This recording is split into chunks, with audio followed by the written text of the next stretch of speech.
नमस्कार यहाँ सबैमा आज यो हृदय धेरै पोलिरहेको छ। यो हृदय धेरै गरुङ्ग भएको छ, कारण हाम्रो छिमेकी राष्ट्र चाइनामा आज बिहान बेकराल भुइँचालो जाँदा त्यहाँ देखिएका हृदय विदारक दृश्यहरूले यो मन धेरै पोलिरहेको छ।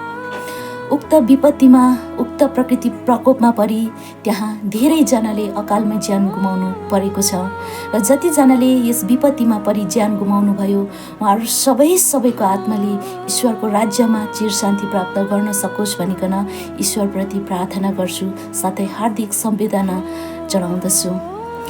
साथै जतिजना यस विपत्तिमा परि घाइते हुनुहुन्छ, जतिजना चोटमा हुनुहुन्छ, जतिजना पीडामा छटपटिरहनु भएको छ, हस्पिटलमा हुनुहुन्छ, उहाँहरू सबैको स्वास्थ्यमा चाँडोभन्दा चाँडो सुधार आउन सकोस् भनिकन म कामना गर्दछु।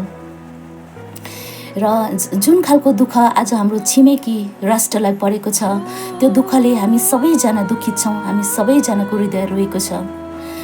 योभन्दा अगाडि हाम्रो सिक्किम, नेपाल मात्र नभएर विभिन्न राष्ट्रहरूले यो खालको डरलाग्दो प्रकृति प्रकोपको सामना गरिसकेका छौँ। त्यसैले उहाँहरूको दुःखलाई हामी महसुस गर्न सक्छौँ र म यही प्रार्थना गर्छु, जुन खालको आज उहाँहरूलाई दुःख परेको छ, जुन खालको पीडा परेको छ, यो सबै सहन सक्ने उहाँहरूमा बल आशीर्वाद पाउन सकोस्, ईश्वरबाट यही कामना गर्दछु।